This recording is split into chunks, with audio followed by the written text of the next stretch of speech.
Resume. Here we go. We are up and running. Shalom. Feel free to grab a Gemara and join or not. Okay, so we are holding on Chaf Aleph Amid Beis. And we finished the previous year in discussing a raya to Rava. We had two ways of learning why Rav Yehuda says you should not sit on a door, but you should sit on the animal itself. Two ways of learning. Abaya said, what's the reason? You don't need to. You could. You don't need to. Rava came along and Rava said, no, Bedavka specifically, you should not sit on the door. What's the reason? Because the kid is going to feel all gishmak going surfing on the back of the animal, and therefore you should not do it. And then we brought a raya to Rava on the top of Chaf Aleph Amid Beis. And from there we pick up V'harei. We're going to start straight from V'harei. We are 8 lines down. Actually, before I start straight from V'harei, we're going to take a vote. Does anyone want us to start earlier? Anyone have any issues reading the previous Gemara? You could be honest.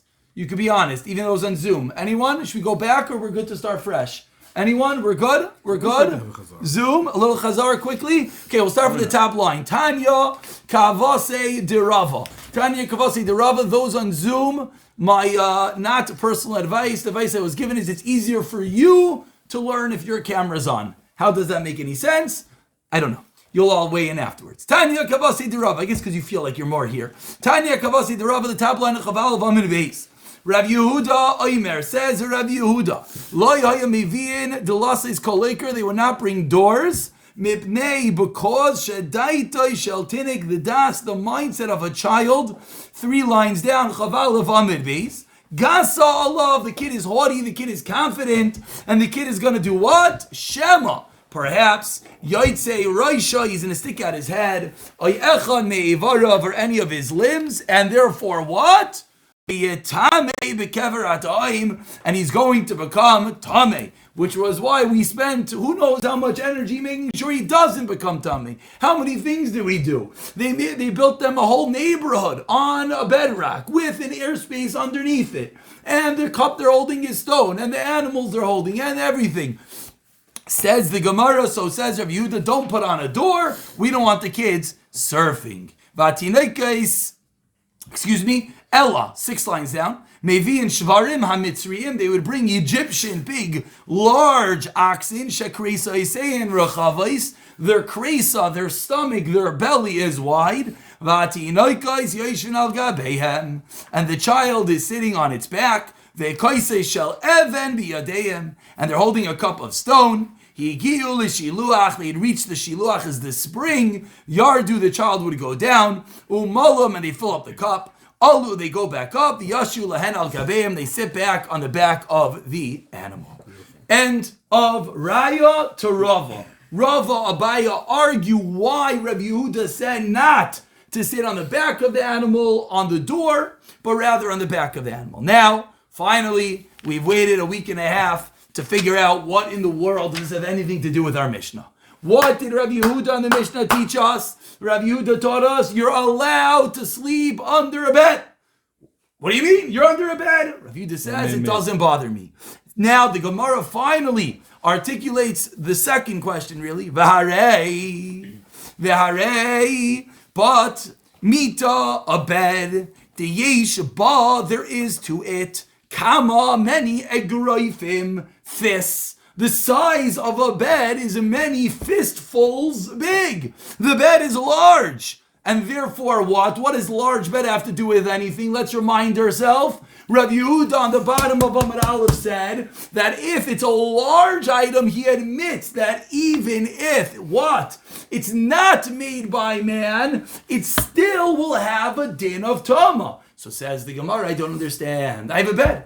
It's large. So who cares why the bed is made? What should the halacha be? It should block. It should be an oyel. So how does Rabbi Yehuda allow you to sleep under the bed? Utinan, now the Gemara articulates all Shaila, and we learned in the Mishnah. Rabbi Yehuda Omer says, Rabbi Yehuda, that what were they allowed to do? We were accustomed, we would sleep tachas hamitam, under the bed, mimnei hazekeinim. in front of the elders. And what did the Mishnah teach us? An elder said nothing. So says the Gemara, I don't understand. Let's speak it out again. According to Rabbi Yehuda, how large is the bed? Bigger than my fist. If the bed is bigger than my fist, how does Rabbi Yehuda allow you to sleep under the bed? Meaning, if I were to have asked you last week, according to Rabbi Yehuda, how does he allow you to sleep under the bed? What would you have answered me? That it's einoi asui bidei adam. It's not made by man. And then I would say to you, what do you mean it is made by man? And you would say, right, but look at Rashi. And Rashi says it's kavana. Why did you make the bed? So that's why it doesn't block you. But now that question comes back around. Because we saw that Rabbi Yehuda admits even a bed that's made with no kavana, seemingly, even a bed that we don't care why it's made, if it's large, it will yes be an ayel. So if it's large, it will yes be an ayel. How does Rabbi Yehuda allow you to sleep under the sukkah, under the bed? Do we have any questions, comments, concerns?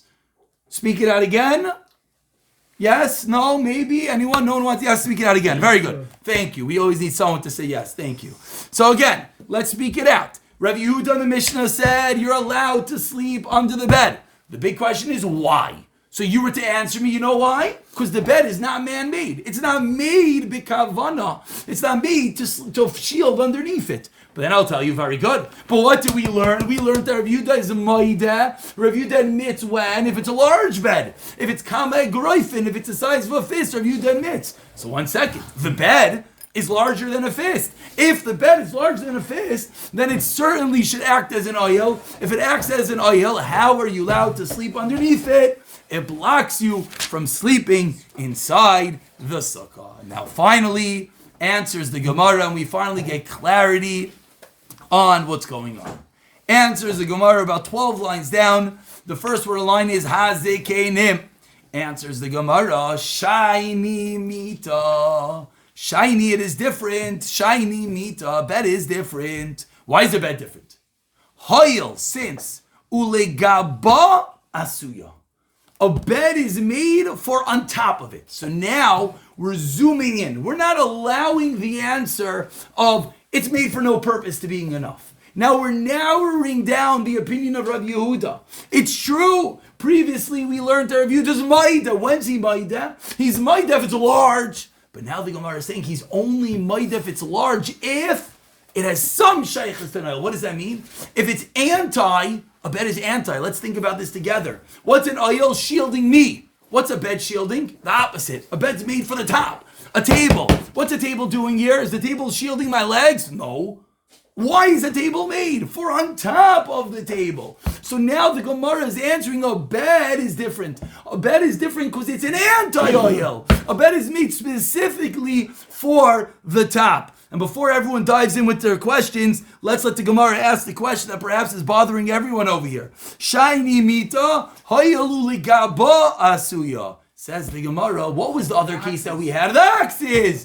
Very good. Shvarim nami. What's an axe made for? Ligabana suyan. An axe is made to go on top of the axe. The axe is not made to go underneath the axe. That's strange. So if an axe is made to go on top of the axe, how does it act as an oil? If the whole...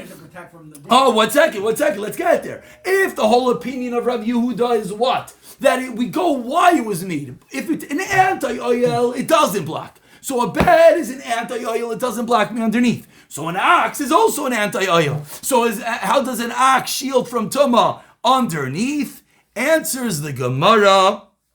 Shiny Shvarim Nam the Kabbalah Ki Asa Ravin. This is the answer. When Ravin came, that's a name. Ravin is a name, Asa he came. Ki Asa Ravin, when Ravin came, Amar Rav Elazar, he said in the name of Rav Elazar, Shiny Shvarim. So now oxen are different. We know a bed is different because a bed is made for the top.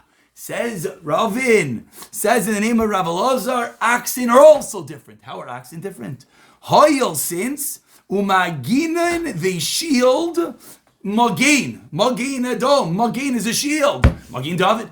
Magain, it shields. It's a shelter al haroyim on the shepherds. Bechama in the sun. Mipnei achama from the sun. Ubegishamim and in the rain. Mipnei hagishamim due to the rain. Meaning, it's true that an ox is made to sit on, but guess what? An ox has dual purposes. An ox has a second function. What's the second function? That it also acts as a shelter. It also acts as an oil. How does it also act as an oil? Because it also does things it shields. It blocks me from the sun. I could go underneath it and get blocked from the rain. I know we're reading a lot tonight, but it's really gonna finish the Inyan, and then maybe tomorrow night we'll go over it again. But let's just continue one more line. Ihachi, says the Gemara. 1 second. Mitanami, a bed also, asks the Gemara. What do you mean? What's a bed?